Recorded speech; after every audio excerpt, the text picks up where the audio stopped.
বৈষম্য বিলোপের নামে এখানে বাংলাদেশে সে পাহাড়িদেরকে তাদেরকে পুনর্বাসনের সর্বোচ্চ প্রয়াস নেওয়া হয়েছে। তার ফলাফল কি হলো? সেনাবাহিনীকে রক্তাক্ত হতে হলো আজকে। পাহাড়ি ভাইরা, আপনাদেরকে বিনীত অনুরোধ করব, বাংলাদেশে থাকবেন, ষড়যন্ত্রগুলো বাদ দিয়ে থাকবেন। আপনারা একদিকে পিয়ার একদিকে নন পিয়ারের কথা বলে বিভাগ সৃষ্টি করছেন, সুযোগে বিদেশি শক্তিগুলো এই দেশকে ঘিরে খাওয়ার চেষ্টা করছে। ঐক্যবদ্ধ ছিলেন, ঐক্যবদ্ধ থাকুন, না হয় দেশ বিপন্ন হবে। অটো সরকার করতে চাই। প্রথম কথা হলো পার্বত্য চট্টগ্রামের যে শান্তি চুক্তি আওয়ামী লীগ তা কথোপকথন করেছিল, সেই শান্তি চুক্তি অমঙ্গল অকল্যাণজনক সিদ্ধান্ত ছিল। একটা বাঙালি পাহাড়ির মধ্যে বৈষম্য বিনির্মাণ করে তাদেরকে আলাদা জায়গায় নিয়ে বাঙালিদেরকে পার্বত্য চট্টগ্রাম থেকে বিচ্ছিন্ন করা। কিছুদিন আগে আমরা বাংলাদেশ সরকারের সেনাবাহিনীর সাথে অনেক পর্যায়ে বসেছিলাম। আমরা তাদেরকে বলতে চাচ্ছিলাম যে রহমান নীতিতে বাংলাদেশকে ফিরে যেতে হবে পার্বত্য চট্টগ্রামের সমাধানের জন্য। তারা আমাদেরকে বলতে চাচ্ছেন না, সেটা সমাধান নয়। তারা বলতে চাচ্ছেন যে পার্বত্য তথাকথিত আদিবাসী শব্দ একটা গলত শব্দ, নাকি হলো এই দেশের আসল আদিবাসী মানুষ। মানব জাতি ইতিহাসে লেখা আছে চট্টগ্রামে কেন প্রথম এসেছিল। এক সময় আর্যরা বলছিল তারা ভারতবর্ষের আদিবাসী, প্রমাণ হয়েছে আর্যদের আগেও ভারতবর্ষে মানব জাতির সভ্য জাতির বসবাস ছিল। কোনোভাবেই অবাঙালিরা এই পাহাড়ি অঞ্চলে তারা আদিবাসী নয়। আমাদেরকে সরকার বুঝতে চায়, দুঃখজনক ভাবে বুঝতে চায়, এমনকি সেনাবাহিনীও বুঝতে চায় যে পার্বত্য চট্টগ্রামের সমস্যার সমাধান হলো তাদেরকে জাতি মূলধারায় ফিরে নিয়ে আসা। তাদেরকে পুলিশে চাকরি দিবে, তাদেরকে সরকারি ইয়েতে চাকরি দিবে, মূলধারায় ফিরে আনতে হবে। বিগত প্রায় 2 দশকের বেশি সময় ধরে, কি 2.5 দশকের মতো সময় ধরে এমন কোন এজেন্ডা নেই যে এজেন্ডা বাংলাদেশ সরকার আদিবাসীদেরকে দেশের মূলধারা ফিরে বাস্তবায়ন করেনি। সবকিছু বিলীন করা হয়েছে। বৈষম্য বিলোপের নামে এখানে বাংলাদেশে সে পাহাড়িদেরকে তাদেরকে পুনর্বাসনের সর্বোচ্চ প্রয়াস নেওয়া হয়েছে। তার ফলাফল কি হলো? সেনাবাহিনীকে রক্তাক্ত হতে হলো আজকে। সেনাবাহিনী ভেবে দেখুন, গোয়েন্দা সংস্থা ভেবে দেখুন, আপনারা ছাড় দিবেন, তারা কিন্তু ছাড় দিবে না। আজকে আমরা তথ্য আয়োজন করেছি, এখানকার আমরা পূর্ব প্রস্তুতি বড় একটা নিতে পারিনি। আর যেহেতু দুর্গাপুরের আমরা চাইনি কোনো বড় সমাবেশ করে আমরা আবার কোনো রকমের বিশৃঙ্খলা করার সুযোগ না পাই, সেজন্য আমরা আজকে সমাবেশকে সংক্ষিপ্ত করেছি। আমরা আজকে সমাবেশ করার পিছনে আরেকটি অন্যতম কারণ ছিল, আমরা দেখতে পেলাম বাংলাদেশে মাথা ঢাকা বিশ্ববিদ্যালয়ে বামপন্থী ছাত্র ইউনিয়ন সহ বিভিন্ন সংগঠন একসময় তাদের ক্যামেরা ছিল মস্ত, এখন তাদের ক্যামেরা দিল্লির এজেন্ডা নিয়ে তারা প্রথম দাবি তাদের দর্শন বিরোধী দাবি ছিল না, তাদের দাবি বৈষম্য বিরোধী দাবি ছিল না, তাদের ক্যামেরার প্রথম লেগেছিল পাহাড় থেকে সেনাবাহিনীকে প্রত্যাহার করতে হবে। এদেশের ডিজিএফআই কোথায়? নাম ধরে বলছি, এনএসআই কোথায়? এসপি কোথায়? যারা কাশিমপুর কারাগার সামনে গিয়ে জঙ্গি খোঁজে এবং ইসলামপন্থীদের প্রতি গ্রেফতারি করে বিশ্ববিদ্যালয়ে রাষ্ট্রবিরোধী, স্বাধীনতা বিরোধী, আমাদের ভূখণ্ড বিরোধী বামপন্থীরা তারা স্লোগান দেয়, আপনারা তাদেরকে গ্রেফতার করতে পারলেন না। সাবধান করে দিচ্ছি, চট্টগ্রাম বাড়িতে যদি কোনো বামপন্থী বাংলাদেশ বিরোধী কর্মযাত্রার এই সঙ্গে তারা মাঝে হবে, তাদেরকে প্রতিহত করা হবে তাদেরকে। আমরা ইনসাফের কথা বলি, আমরা সবাই সকল বক্তার আমরা একমত হয়েছি, পাহাড়ি বাঙালি কোনো বৈষম্য থাকবে না, অবশ্যই বৈষম্য থাকবে না। আমরা বৈষম্য সকল রকম বৈষম্য আমরা যারা আজকে বলে সেনা প্রত্যাহার চাই, কাল তারা বলবে বাঙালিদের উচ্ছেদ চাই, তারপর তারা বলবে এবার স্বার্থ শাসন চাই, তারপর বলবে স্বাধীনতা চাই, তারপর বলবে স্বাধীনতার পক্ষে আমরা সশস্ত্র সংগ্রাম করতে চাই, তারপর বলবেন বাংলাদেশের বিরুদ্ধে আন্তর্জাতিক অবরোধ চাই আমরা, তারপর বলবেন জাতিসংঘের শান্তি সমাবেশ করতে চাই। এইভাবে একটা চক্রান্ত হচ্ছে কি পলিটিক্যাল চক্রান্ত। ভারত চাই পরবর্তীকে বাংলা থেকে বিচ্ছিন্ন করার জন্য, পশ্চিমা চাই খ্রিস্টান রাজ্য কায়েম করার জন্য। সুতরাং আমাদের দাবি হলো, প্রথম দাবি হলো, প্রথম কথা আমাদের পাহাড়ের উদ্দেশ্যে বলতে চাই, পাহাড়ের উদ্দেশ্যে বলতে চাই এই পাহাড় আমরা জোরপূর্বক দখল করি নাই। তোমাদের রাজা 47 সালে পাকিস্তানের পক্ষে স্বেচ্ছায় তারা বিদ্রোহ করেছিল। তারা বুঝতে পেরেছে হিন্দুত্ববাদী ভারতের কাছে তাদের মর্যাদা রক্ষিত হবে না। তারা মুসলমানদের কাছে পাকিস্তানের পক্ষে তারা যুক্ত হয়েছিল, সেই ধারাবাহিকতাই তারা বর্তমানে বাংলাদেশের তারা অংশ। তাদের কিছু বলবো, আগেও বৈষম্য ছিল না, এখনো বৈষম্য থাকবে না। আমরা মুসলিম জনগোষ্ঠীর পক্ষ থেকে, হেফাজত ইসলাম বাংলাদেশের পক্ষ থেকে, আমাদের পক্ষ থেকে আমরা পাহাড়ি জনগোষ্ঠীকে আশ্বস্ত করতে চাই যে আমাদের পক্ষ থেকে কোন রকমের আপনাদের বিরুদ্ধে সাম্প্রদায়িক বৈষম্যমূলক কোন পদক্ষেপ কখনো আগেও ছিল না, এখনো নাই, সামনেও থাকবে না। কিন্তু সেনাবাহিনী প্রত্যাহারের নামে যদি আপনারা আপনাদের কেউ কেউ বিধি শক্তি দ্বারা প্রয়োজন হয়ে বাংলাদেশ বিরুদ্ধে ষড়যন্ত্র করেন, তাহলে আমরা আপনাদের সে অংশকে আমরা প্রতিহত করবো ইনশাআল্লাহ। আমাদের সকলকে সাবধান হতে হবে। আমার ভাইয়েরা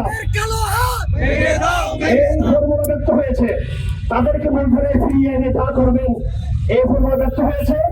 আমার বাংলাদেশের প্রতিটি ইঞ্চি ইঞ্চি বাড়িতে বাঙালিদের বসবাস করার সুযোগ রয়েছে। এটা অবশ্যই এই অঞ্চলে বাংলাদেশ নিরাপত্তার স্বার্থে বাঙালিদেরকে সেখানে অবশ্যই রিপ্লেস করতে হবে সেখানে। এবং আপনি ইতিমধ্যে শুনেছেন আরকান আর্মি বাংলাদেশ বিরুদ্ধে ষড়যন্ত্রে লিপ্ত। তাদের টার্গেট আজ 4-5 বছরের জন্য কথা বলছেন, আগামীতে তারা পুরো চট্টগ্রাম নিয়ে তারা ট্রেন মারার চেষ্টা করবে। সুতরাং গোয়েন্দা সরকার কিছু বলতে চাই, আমরা বাংলাদেশ সুরক্ষার আমার গাড়ির দায়িত্ব নিয়ে আমরা আজকে এখানে এসেছি।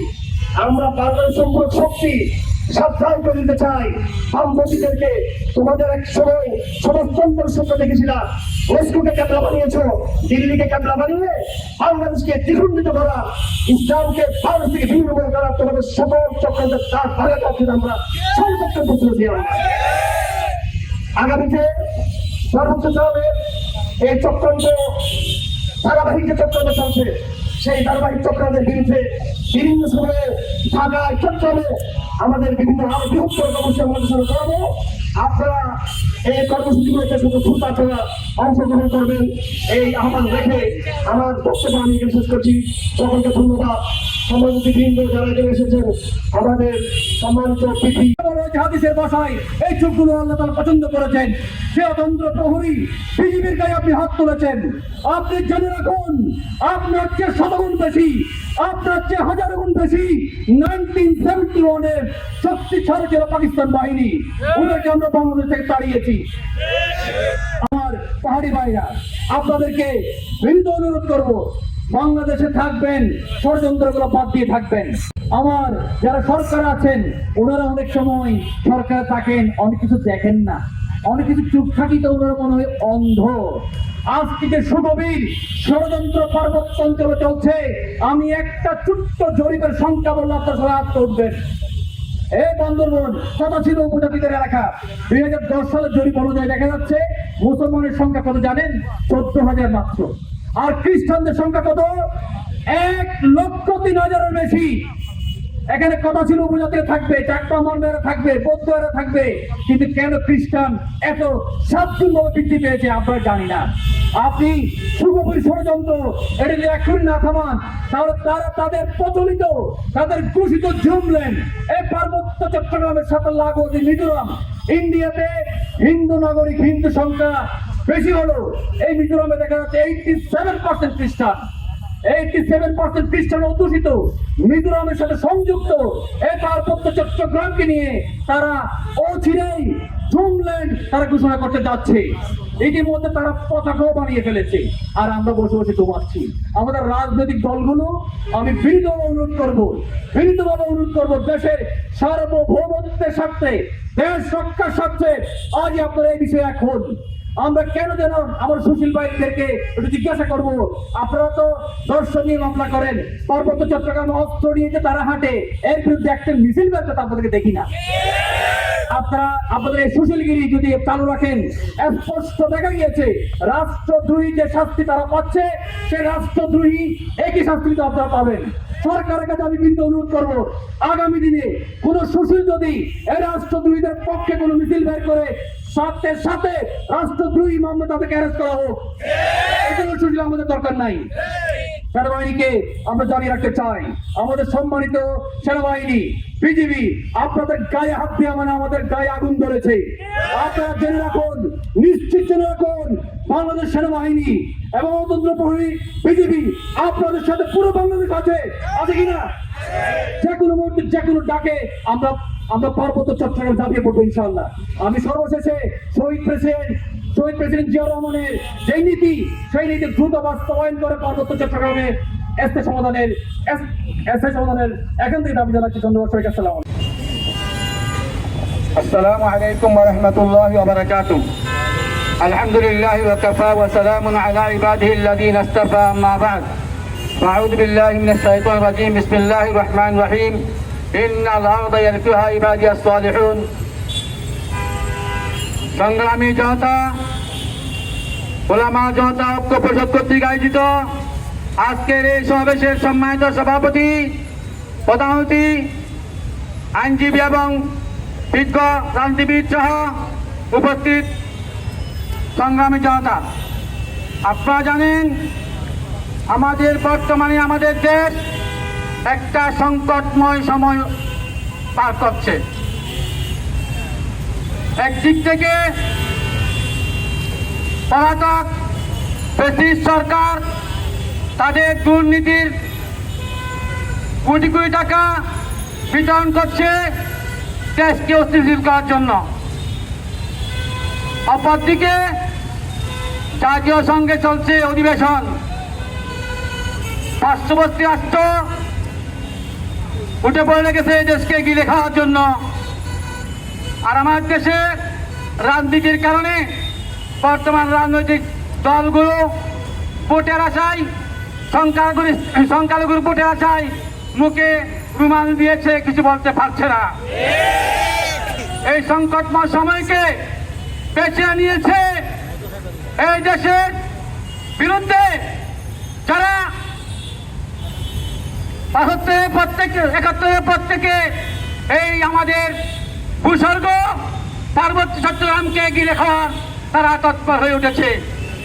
গত কয়েকদিন আগে যেই মেয়েকে দর্শনের কথা বলা হয়েছে, গতকাল তার মেডিকেল রিপোর্টে বলা হচ্ছে সে দর্শিত হয়নি। আবার দেখা যাচ্ছে দর্শন করছে তারাও মুসলিম, হামলা হলো মুসলমানদের ঘরে, মসজিদে।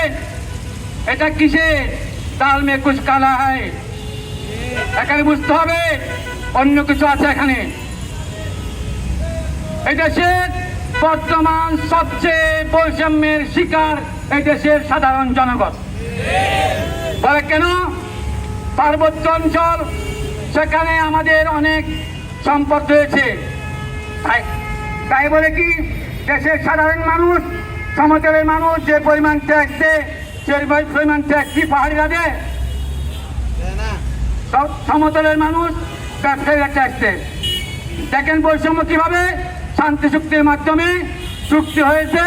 পার্বত্য অঞ্চলের যে কোনো পাহাড়ি বঙ্গভবনের পাশে জায়গা কিনতে পারবে, আর আপনার সমতলের এমনকি ডক্টর ইউসুফ চাইলে বর্তমান বিদ্যমান আইনে পাহাড়ে একটু জায়গা কিনতে পারবে না। বৈষম্য কার সাথে হলো? আমাদের সাথে, তাদের সাথে, বাঙালির সাথে হয়েছে বৈষম্য। অপরদিকে দেখেন যা কিনতে পারবে না, বৈষম্য হলো। আবার বলা হচ্ছে আমরা কি তারা বিশ্বহিত, তারা কি ওরা কোটার মাধ্যমে দেশের বড় বড় বস্তু চলে যাচ্ছে, আর আমাদের কোনো কোটা নাই, তারা হচ্ছে কোটার মাধ্যমে চলে যাচ্ছে, যোগ্যতাকে মূল্যায়ন করা হচ্ছে না। এই দেশ 24 সালে ঐক্যবদ্ধ হয়েছিল বৈষম্য বিরুদ্ধে। আমি চাই আগামীতে এই সমস্ত বৈষম্য চলতে দেওয়া যাবে না। আজকে আমি রাজনৈতিক দলগুলোকে বলবো, আপনারা একদিকে পিয়ার একদিকে নন পিয়ারের কথা বলে বিভাগ সৃষ্টি করছেন। সুযোগে বিদেশি শক্তিগুলো এই দেশকে ঘিরে খাওয়ার চেষ্টা করছে। ঐক্যবদ্ধ ছিলেন, ঐক্যবদ্ধ থাকুন, না হলে দেশ বিপন্ন হবে। সংগ্রামী জনতা, আমরা বলতে চাই, পাহাড়ের সাথে আমাদের বৈষম্য থাকতে পারবে না। একে দেশে রাষ্ট্রে পাহাড়ি বাঙালির কোনো কথা নাই, আমরা সবাই বাংলাদেশি, ঠিক না? পাহাড়ি বাঙালির কোনো কথা নাই, সবাই বাংলাদেশি। পাহাড় সমতল এক দেশ, বৈষম্যের দিন শেষ। অতএব আসুন আমরা এভাবে যাই।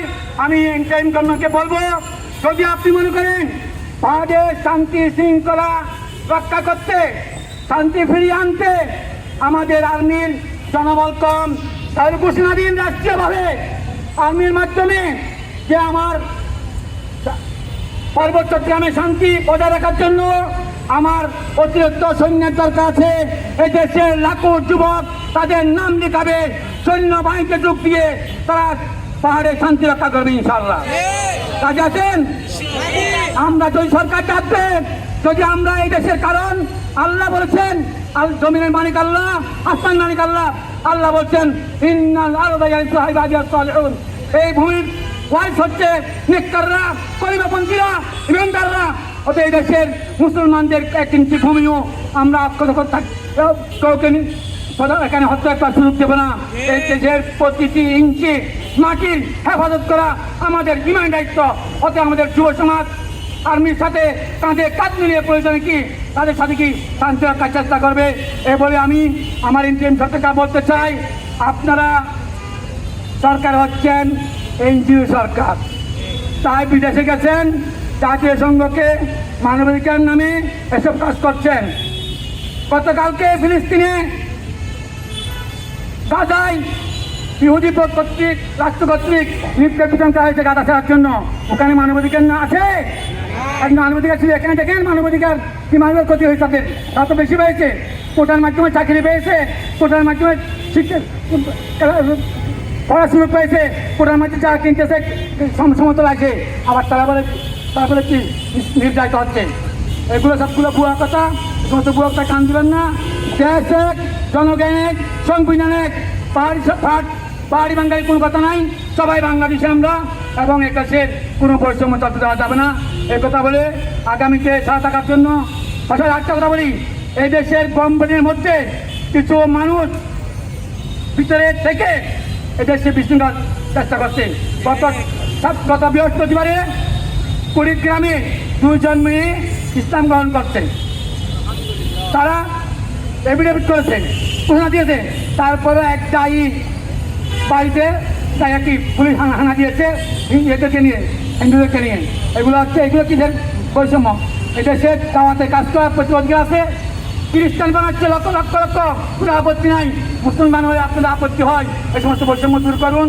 সংবিধান দিয়েছে অধিকার, প্রত্যেকে তার সঙ্গে প্রচার করবে, যার চাইছে সে জন্মগ্রহণ করবে, তার উপর জোর করা যাবে না। আমরা এই নীতি বিশ্বাসী।